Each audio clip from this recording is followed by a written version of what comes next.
दोस्तों, आज हम प्राण ऊर्जा के बारे में बात करेंगे। प्राण ऊर्जा, जिसे हम लाइफ फोर्स, जीवन शक्ति अथवा मानवीय विद्युत शक्ति जैसे विभिन्न नामों से भी बुलाते हैं, उसके बारे में बात करेंगे। उसके बारे में आज हम जानने की कोशिश करेंगे कि प्राण शक्ति का हमारे शरीर में क्या उपयोग है, इसकी महत्ता क्या है, इसके लाभ और हानि क्या है, क्या लक्षण हैं और क्या इसके कारण हैं, और अगर हमारे शरीर में प्राण ऊर्जा कम हो जाए तो किन उपायों के द्वारा हम अपने प्राण ऊर्जा को बढ़ा सकते हैं। सबसे पहले हम बात करेंगे कि प्राण ऊर्जा है क्या और यह हमारे शरीर में काम कैसे करती है। दोस्तों, आपको मालूम होगा कि प्राण ऊर्जा एक विश्वव्यापी ऊर्जा है, यानी कि यह हमारे चारों तरफ सर्वत्र व्याप्त है। जहां जो भी आपके आसपास का क्षेत्र है, जैसे ऊपर, नीचे, दाएं और बाएं, हर तरफ प्राण ऊर्जा व्याप्त है। इसे आप एक उदाहरण के साथ भी समझ सकते हैं। जिस प्रकार मछली जल में रहती है और उसके चारों तरफ जल व्याप्त होता है, उसी प्रकार हम भी प्राण ऊर्जा के सागर में ही रहते हैं। जिस प्रकार मछली जल में रहती है और उसके चारों तरफ जल व्याप्त होता है, उसी प्रकार हम भी प्राण ऊर्जा के सागर में ही रहते हैं। और जिस तरह मछली जल में रहकर जल को पीती है, वैसे ही हम भी इस प्राण ऊर्जा के सागर में प्राणों को निरंतर खींचते रहते हैं और इसी प्राण ऊर्जा के द्वारा ही हम जीवित रहते हैं। जिस प्रकार खून हमारे शरीर के अंदर हमारी नसों में चारों तरफ दौड़ता है, इसी प्रकार हमारी प्राण ऊर्जा भी हमारे शरीर के अंदर चारों तरफ दौड़ती रहती है और हमारे शरीर को जीवंत बनाए रखती है। जिस प्रकार एक कार को चलाने के लिए एक इंजन की आवश्यकता होती है, उसी प्रकार हमारे शरीर के अंदर भी हमारे जो 7 ऊर्जा चक्र हैं, उनको दौड़ाने वाला और हमारे शरीर के सभी अंगों को संचालित करने के लिए जिस ताकत की जरूरत होती है, वह ताकत प्राण ऊर्जा है। और जिस प्रकार विद्युत उपकरण को चलाने के लिए बिजली की जरूरत होती है और अगर वोल्टेज कम आए तो वह विद्युत उपकरण ठीक से काम नहीं कर पाते, ऐसे ही हमारे शरीर के अंदर भी विभिन्न प्रकार के उपकरण होते हैं, जैसे कि हमारा हृदय, हमारी किडनी, लीवर इत्यादि। अतः इनको भी सही तरीके से चलने के लिए प्राण ऊर्जा की उचित मात्रा की जरूरत होती है। लेकिन अगर हमारे शरीर के अंगों को प्राण ऊर्जा सही तरीके से उपलब्ध नहीं होगी तो यह ठीक से काम नहीं कर पाएंगे। इसीलिए हमारी प्राण ऊर्जा जितनी प्रखर होगी, उतना ही हमारा शरीर और हमारा मन तंदुरुस्त रहेगा। लेकिन अगर हमारी प्राण ऊर्जा कमजोर होगी तो हमारा शरीर और मन भी कमजोर होने लगेंगे। उदाहरण के लिए आपने देखा होगा कि कई बार अगर आपको कोई भारी चीज उठानी हो तो आप एकदम से नहीं उठा पाते, लेकिन अगर आप अपने सांस को रोककर सांस को भरेंगे और उसे अंदर रोक कर रखेंगे और फिर उस चीज को उठाएंगे तो आप बेहतर तरीके से उठा पाएंगे। ऐसा क्यों होता है? ऐसा इसलिए होता है क्योंकि पहले आप केवल अपने स्थूल ऊर्जा का उपयोग कर रहे थे, लेकिन जब आपने अपनी सांस यानी कि अपने प्राणों को जब अपने अंदर भर कर रोका तो उसे आसानी से उठा पाए। तो कहने का तात्पर्य यह है कि अगर आपको अपने शरीर और अपने मन को मजबूत रखना है तो आपको अपने प्राणों को मजबूत करना होगा। और इसके अलावा आपने यह भी देखा होगा कि हमारी जो प्राण ऊर्जा है, वह हमारे शरीर को पूरी तरह से देखभाल भी करती है। उदाहरण के लिए, जब कभी आपको चोट लगती है तो आप ध्यान भी नहीं देते और एक आधे दिन में वह चोट अपने आप ठीक हो जाती है, क्योंकि प्राण ऊर्जा अपने शरीर को खुद से ही ठीक कर देती है और आपको दवा की भी आवश्यकता नहीं पड़ती। इस तरह हमारी प्राण ऊर्जा बेहतर तरीके से निरंतर कार्य करती रहती है और यह न केवल हमारे शारीरिक, मानसिक एवं भावनात्मक विकास के लिए आवश्यकता है, बल्कि हमारे आध्यात्मिक विकास के लिए भी प्राण ऊर्जा की बहुत आवश्यकता है। तभी तो कहते हैं कि प्राण ही आत्मा है या आत्मा ही प्राण है। और जो हमारी प्राण ऊर्जा है वह कुंडलिनी के रूप में हमारे शरीर में जागृत होकर ऊपर के चक्रों तक पहुंचती है और समाधि के मार्ग पर या मोक्ष के मार्ग पर ले जाती है। इसीलिए किसी प्रकार का विकास हो, चाहे वह शारीरिक हो, मानसिक हो, भावनात्मक हो या आध्यात्मिक विकास हो, सब में आपको प्राण ऊर्जा की जरूरत पड़ती है। यह प्राण ऊर्जा चाहे हमारा शरीर सो भी जाए तब भी अपना काम करती रहती है। यह प्राण ऊर्जा ना तो रुकती है, ना थकती है, ना आराम करती है और ना ही कभी खत्म होती है। यह बिना रुके हर पल 24 घंटे अपना काम करती रहती है। अतः जब तक हमारे शरीर के अंदर प्राण ऊर्जा है तब तक जीवन है, और जैसे ही यह प्राण ऊर्जा अर्थात लाइफ फोर्स हमारे शरीर से निकलती है तो उसी समय हमारी मृत्यु हो जाती है।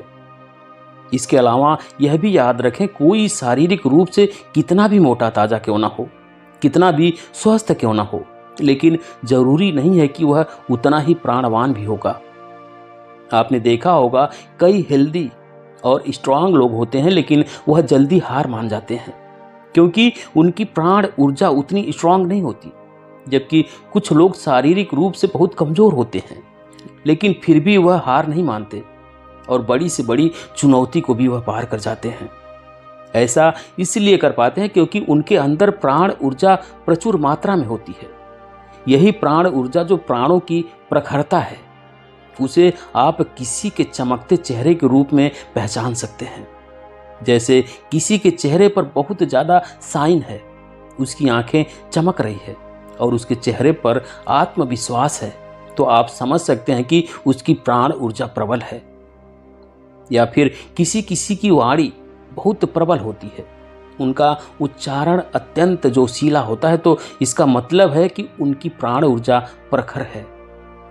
इसके अलावा भी आपने देखा होगा कि जब कोई व्यक्ति डॉक्टर के पास जाता है और बोलता है कि मुझे बहुत ज़्यादा उदासी है, डिप्रेशन है, तो डॉक्टर उसको सलाह देते हैं कि आप कुछ दिन पहाड़ों पर चले जाएं, प्रकृति में चले जाएं या कहीं शांत जगह पर चले जाएं और सप्ताह या 2 सप्ताह वहीं पर समय बिताएं, क्योंकि ऐसी प्राकृतिक जगहों पर प्राण ऊर्जा बहुत बड़ी मात्रा में होती है, जिससे कि उनके वहां रहने मात्र से ही उनकी हीलिंग होनी शुरू हो जाती है। दोस्तों, अब तक हमने समझा कि प्राण ऊर्जा क्या है और उसका महत्व क्या है।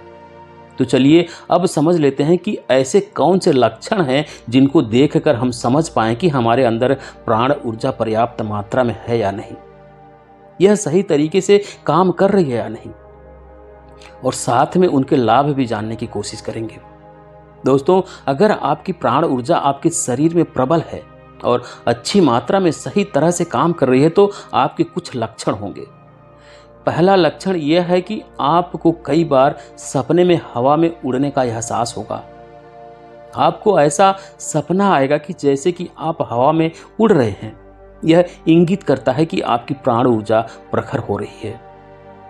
इसके अलावा कई बार आप ध्यान में बैठे होंगे और ध्यान में बैठने के दौरान आपको अचानक ऐसा महसूस होगा कि जैसे कि आपका शरीर जमीन से ऊपर उठ चुका है और आप हवा में आ गए हैं।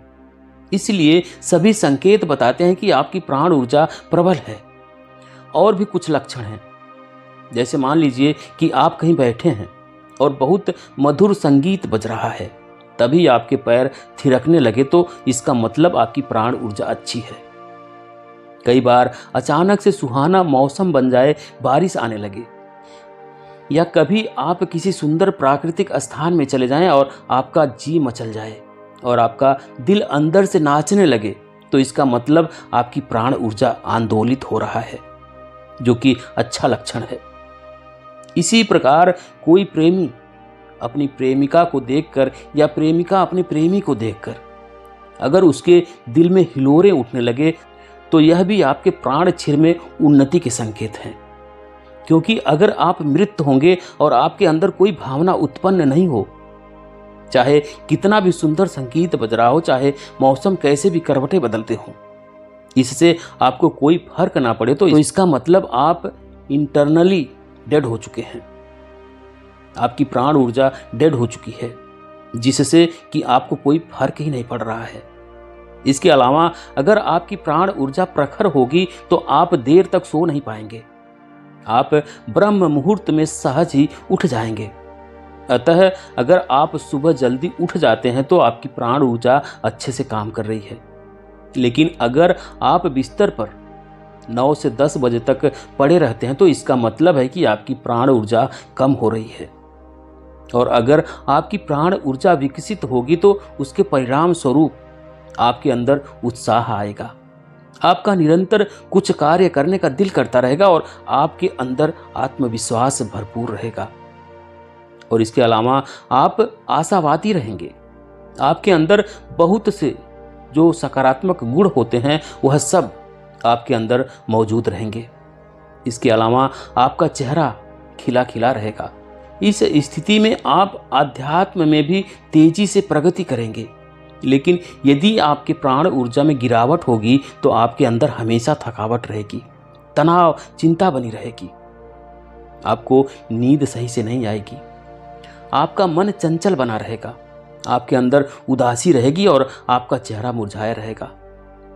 प्राण ऊर्जा एक साधारण व्यक्ति के मुकाबले एक साधक के अंदर ज्यादा रहती है, क्योंकि वह ध्यान, ज्ञान, योग की ऐसी क्रियाएं करता रहता है जिससे उसके अंदर प्राण ऊर्जा विकसित होने लगती है। इसके अलावा जब आपके अंदर प्राण ऊर्जा बढ़ती है तो आप में सम्मोहन शक्ति बढ़ जाती है, आप में आकर्षण बढ़ जाता है, जिससे लोग आपके पास आने के लिए आतुर हो उठते हैं। अब हम बात करते हैं उन उपायों के बारे में कि ऐसे कौन से उपाय अपनाएं जिनसे कि हम अपनी प्राण ऊर्जा को विकसित कर सकें। इसके लिए तो सबसे पहले आपको यह समझना होगा कि प्राणों का घटना और बढ़ना हमारे विचारों पर आधारित होता है। उदाहरण के लिए मान लीजिए कि आपने अगर कोई वहम पाल लिया कि आप बीमार हैं तो आप बीमार भी पड़ जाएंगे। और इससे उल्टा भी हो सकता है कि यदि कोई मरता व्यक्ति यह प्रबल विचार कर ले कि मैं तो ठीक हो रहा हूं, तो वह मृत्यु के समय भी अपने आप को जीवन में खींच सकता है। इसलिए सबसे पहले आपको अपने प्राणों को विकसित करना है, तभी आप प्राण ऊर्जा को बढ़ा सकते हैं। हमेशा अपने दिमाग में सकारात्मक विचार रखें, क्योंकि जैसे ही आपके विचार सकारात्मक होंगे तुरंत आपकी लाइफ में एनर्जी इंक्रीज होना शुरू हो जाएगी। और जैसे ही आपकी लाइफ में एनर्जी इंक्रीज होगी तो आप कुछ भी कर सकते हैं। आपको किसी प्रकार की मन्नतें मांगने की जरूरत नहीं है, बस आप अपनी प्राण ऊर्जा को ठीक कर लें तो आपके जीवन में सब कुछ आना शुरू हो जाएगा। दूसरी बात, आप हमेशा वर्तमान में रहें, क्योंकि हमारी एनर्जी तब अधिक खर्च होती है जब हमारा दिमाग या तो भूतकाल में या फिर भविष्य काल में खोया रहता है। लेकिन जैसे ही आप प्रेजेंट माइंड होकर रहेंगे तो आपकी एनर्जी सेव होनी शुरू हो जाएगी। इसलिए आप हमेशा प्रेजेंट माइंड होकर रहें और इधर उधर के विचारों में ना खोएं। इसके बाद प्राणायाम का अभ्यास करें। प्राणायाम जिसके नाम में ही प्राण शब्द छिपा है। तो जब भी प्राणायाम का अभ्यास करेंगे तो आपके अंदर प्राणों की मात्रा बढ़नी शुरू हो जाएगी। इसीलिए जब आप इस प्रकार के प्राणायाम जैसे कि भस्त्रिका, कपालभाति, भ्रामरी प्राणायाम का अभ्यास करेंगे तो इस अभ्यास से आपके अंदर प्राणों की मात्रा बढ़नी शुरू हो जाएगी। खासकर यदि आप ऐसे प्राणायाम करते हैं जिसमें कुंभक भी लगाया जाता है, यानी कि सांस को अंदर रोक कर रखा जाता है, तो आपके प्राण भी तेजी से बढ़ना शुरू हो जाते हैं। इसके अलावा विभिन्न प्रकार की जो वैकल्पिक चिकित्सा पद्धति है, इनको भी टाइम टाइम पर करते रहें। इससे आपकी बॉडी की हीलिंग होगी और आपकी लाइफ फोर्स बढ़नी शुरू हो जाएगी। खाली समय में ताली बजाएं। जब आप 5 मिनट के लिए ताली बजाते हैं तो एकदम से आपको डकार आनी शुरू हो जाएगी और आपकी बॉडी में वाइब्रेशन आनी शुरू हो जाएगी। इसलिए यह भी हमारी प्राण ऊर्जा को विकसित करने में सहायक होती है। अतः जब भी आपको समय मिले 5 से 10 मिनट या कम से कम 2 मिनट ही घर में बैठे बैठे ताली अवश्य बजाएं। अनावश्यक रूप से अपनी ऊर्जा बिल्कुल नष्ट ना करें। जैसे कि जब हम अनावश्यक रूप से फालतू बोलते रहते हैं, जिस बात का कोई मतलब ही नहीं है, कोई ज़रूरत नहीं है, फिर भी हम बोले जा रहे हैं, तो उसमें आप अपनी एनर्जी को खत्म कर रहे हैं। इस पर संयम पाने के लिए मौन रहें और हफ्ते में 1 दिन आप मौन व्रत भी रख सकते हैं। इसके अलावा जब भी बहुत ज़रूरी हो तभी बोलें और काम की बात बोलें अथवा जितना हो सके शांत रहें। दूसरा, बिना मतलब के इधर उधर बिल्कुल ना देखें। कई बार होता है कि जब आप कहीं जा रहे होते हैं तो रास्ते में हर जगह इधर उधर आप देखते हुए जाते हैं। इसीलिए जब आप बिना कोई काम की अपनी आंखों का प्रयोग करते हैं तो इससे हमारी एनर्जी बहुत तेजी से खत्म होती है। क्या आपने कभी सन्यासी को ध्यान से देखा है? वह सिर्फ उतना ही देखते हैं जितना उन्हें आगे की जमीन नजर आती है, उससे आगे वह नहीं देखते। अपनी नाक की नोक पर ही वह अपनी नजर जमा कर रखते हैं। अपनी आंखों को आधा खुला रखते हैं और आधा बंद रखते हैं। इससे उनकी एनर्जी सेव होती है और वे सालों साल तक जीते हैं। अतः जब आप बिना मतलब के इधर उधर नहीं देखेंगे तभी आप अपनी एनर्जी को सेव कर पाएंगे। इसके अलावा फालतू खाना मत खाएं। जितनी भूख हो उससे थोड़ा कम ही खाएं, क्योंकि हमारी ज़्यादा एनर्जी तो खाने को पचाने में ही लग जाती है, जिससे प्राण ऊर्जा घट जाती है। इसलिए कभी कभी व्रत भी रखें। हफ्ते में एक दिन आप ऐसा रखें कि आप लिक्विड डाइट लें, सिर्फ पानी पिएं या जूस पिएं, ताकि आपके पेट को आराम मिल सके। अगर आप ऐसा करते हैं तो आपकी प्राण ऊर्जा संतुलित रहती है और तेजी से बढ़ती है। इसके अलावा अति शीघ्रता से बचें। कुछ लोग बहुत ज़्यादा हाइपर होते हैं, यानी कि वह हर कार्य को जल्दबाजी में करते हैं।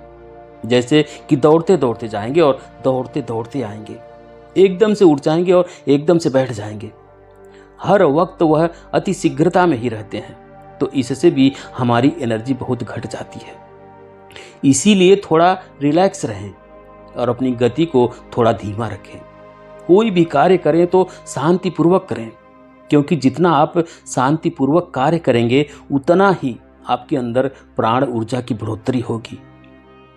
इसके अलावा जब भी आप बैठें तो झुक कर मत बैठें, हमेशा अपनी रीढ़ को सीधा रखकर बैठें, क्योंकि जब आप झुक कर बैठते हैं तो रीढ़ की हड्डी मुड़ जाती है, जिससे कभी कभी दर्द का अनुभव होता है। इस अवस्था में प्राण ऊर्जा तेजी से घटने लगती है। इसीलिए जब आप सीधा बैठेंगे तो आपकी बीमारियां खत्म हो जाएंगी और आपकी प्राण ऊर्जा बढ़ने लगेगी। अति कामुकता से भी बचें, क्योंकि जब आप बहुत ज़्यादा काम वासना के विचारों में लिप्त रहेंगे तो आपकी एनर्जी लीक होती रहेगी। इसलिए ब्रह्मचर्य का पालन करें। आप खुद को जितना हो सके उतना काम वासना को कंट्रोल करके रखें। इसके अलावा उथली सांस कभी मत लें। आमतौर पर हम बहुत ज़्यादा ऊपर से सांस लेते हैं, जिससे प्राण ऊर्जा सही से प्राप्त नहीं हो पाती। अतः गहरी सांस लें, क्योंकि जब आप गहरी सांस लेंगे तो आपकी प्राण ऊर्जा अच्छी तरह से आपके शरीर में प्रवेश करेगी। हमेशा पॉजिटिव लोगों के साथ रहें और नेगेटिव माइंड लोगों से दूरी बनाकर रखें। किसी भी प्रकार का नशा बिल्कुल ना करें, क्योंकि यदि आप किसी भी प्रकार का नशा करते हो तो आपकी लाइफ फोर्स खत्म होने लगती है, तो उन चीज़ों से बचें। और सबसे अंतिम बात कि आप अपने अस्तित्व से जुड़ें। अस्तित्व से जुड़ने का मतलब यह है कि जैसे अगर आप बंद बल्ब को विद्युत से जोड़ते हैं तो बल्ब एकदम से जल पड़ता है, ऐसे ही यदि आप अपने आप को अपने अस्तित्व से जोड़ते हैं तो आपके अंदर भी प्रकाश उत्पन्न हो जाएगा। क्योंकि हमें जितनी भी प्राण ऊर्जा मिलती है वह हमें अस्तित्व से ही प्राप्त होती है। अतः अस्तित्व से प्राण ऊर्जा को प्राप्त करने के लिए अपने हृदय में प्रेम को बसाएं, एकाग्रता का अभ्यास करें और ध्यान की विधियों का भी अभ्यास करें, जिससे कि आप अपने अंदर प्राण ऊर्जा को विकसित कर सकेंगे। और याद रखें, मन का नियंत्रण करना ही प्राण का नियंत्रण है। इसलिए अगर आप अपने प्राणों को नियंत्रित करना चाहते हैं, विकसित करना चाहते हैं, तो सबसे पहले अपने मन को वश में करें। तो ये थी आज की कहानी दोस्तों। आपको कैसी लगी कमेंट करके ज़रूर बताएं। वीडियो को लाइक करें, शेयर करें और चैनल पर अभी तक नए हैं, चैनल को सब्सक्राइब नहीं किए तो प्लीज़ चैनल को सब्सक्राइब करें। बेल आइकन भी प्रेस कर लें ताकि आने वाली सभी वीडियो का नोटिफिकेशन सबसे पहले आपको मिले। वीडियो देखने के लिए बहुत बहुत धन्यवाद।